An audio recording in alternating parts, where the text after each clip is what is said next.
Salut Jeff. C'est Geoffroy. Alors dernière vidéo avant les vacances. Ouais. Quel va être le conseil ce mois-ci? Alors, le conseil du mois, pendant le mois juillet-août, levez le coude. Donc voilà. Alors maintenant, on va rentrer un peu dans le détail. On va parler plus sérieusement des coudes au tennis, qui sont quand même une jonction importante pour avoir une bonne technique. Donc on va balayer l'ensemble des coups du tennis et voir comment placer le coude. Alors je te propose de commencer par le service. Donc pour le service, quand on sert, c'est comme un lancer de balle. C'est-à-dire que le coude, si vous lancez une balle, le coude est en position haute. On va dire le coude, souvent on dit c'est l'ennemi, c'est-à-dire qu'il ne doit pas être près du corps. Si vous lancez une balle, vous ne la lancerez pas comme ça. Donc si vous lancez une balle, vous aurez le coude ici, que vous allez projeter vers le haut et lancer la balle. Et bien c'est pareil pour le service. C'est-à-dire que essayez de constater, vous demandez à votre partenaire habituel, quand vous servez, si votre coude il est comme ça, un peu bas, ou si il est trop haut, comme ça, le coude il va être dans une position qui fait qu'il y a un alignement avec les épaules. Donc, au service, l'importance d'avoir un coude et les épaules alignées. Pas trop haut pour avoir trop de tension, pas trop bas pour ne pas perdre de puissance pour la projection. Mais à ce niveau-là, pour bien pouvoir projeter au service l'épaule et la raquette. D'accord. Voilà pour le premier coup. Le coup droit. Le coup droit, si vous avez le coude trop près du corps dans la préparation, ça va se traduire par une inversion du tamis qui va passer derrière le corps. C'est-à-dire que vous allez frapper vos coups droits comme ça. Alors que le coup droit est une technique dans laquelle la raquette reste devant le corps et on projette la tête de raquette vers l'avant.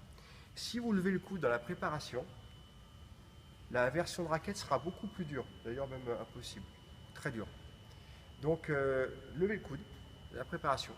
Et ensuite, bien vérifier que quand vous allez frapper, il y a un espace entre le corps et le coude pour pouvoir projeter la raquette bien vers l'avant et frapper. Si effectivement, même si vous êtes là après, vous baissez le coude, vous allez vous retrouver avec une raquette et le buste qui gêne la frappe. C'est souvent ce qu'on voit, des gens qui sont un peu comme ça. Donc pensez bien dans la préparation à lever le coude et à bien projeter le coude loin devant pour laisser passer la raquette. D'accord. Le revers. Ok. On va commencer par le revers chopé. Pareil, le revers chopé, on peut avoir des techniques comme ça, mais il n'y a pas beaucoup de puissance. Si vous voulez gérer de la puissance, il faut lever le coude. Il faut avoir la raquette qui se positionne assez haut au niveau de l'oreille, au niveau des épaules.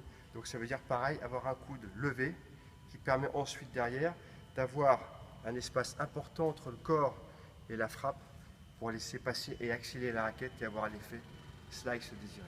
Sinon on se retrouve avec un mouvement comme ça, la balle qui part comme ça, parce qu'on est trop près et on n'a aucune puissance. Donc bien penser à lever le coude, on voit qu'il y a un espace, on voit notre coude à notre niveau du menton, pour pouvoir ensuite bien rentrer dans la balle et donner l'effet. Pour finir, le revers lifté.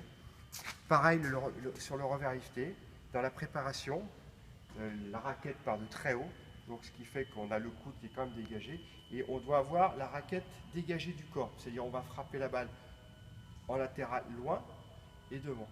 Ce qui fait que quand on est ici, on voit que le coude est ici, on va projeter, le bras est tendu et le coude est loin de nous. Et là, la raquette va passer pour donner l'effet lifté.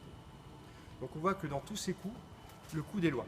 Maintenant, il y a une exception. Alors, encore un coup, le smash. Le smash, c'est comme le service. Quand vous préparez, pensez à sentir que les deux coudes sont levés vers le haut. C'est un peu différent du service, mais de toute façon, dans la préparation, avoir les deux bras bien en haut, donc les deux coudes lancés, pour pouvoir ensuite frapper en rentrant dans la balle. Ok. L'exception, pour finir, La volée. la volée. Effectivement, la volée, la différence, c'est que les coudes là, par contre, sont près du corps, mais restent devant le buste.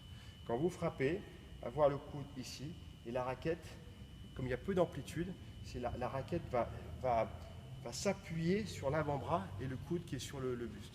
Donc ne pas avoir la raquette trop loin, mais au contraire, comme ça, pour avoir des petites frappes, aussi bien du revers que du coup droit. Alors sur le revers, ça ressemble beaucoup plus au slice qu'on a vu tout à l'heure, l'effet slice. Sur le coup droit, voilà, le coude, pensez à les garder devant. C'est le conseil que je peux vous donner pour la volée. D'accord. Ok Jeff, merci pour ces conseils. Bon Geoffroy, à la rentrée. À la Bonnes rentrée. vacances. Bonnes vacances.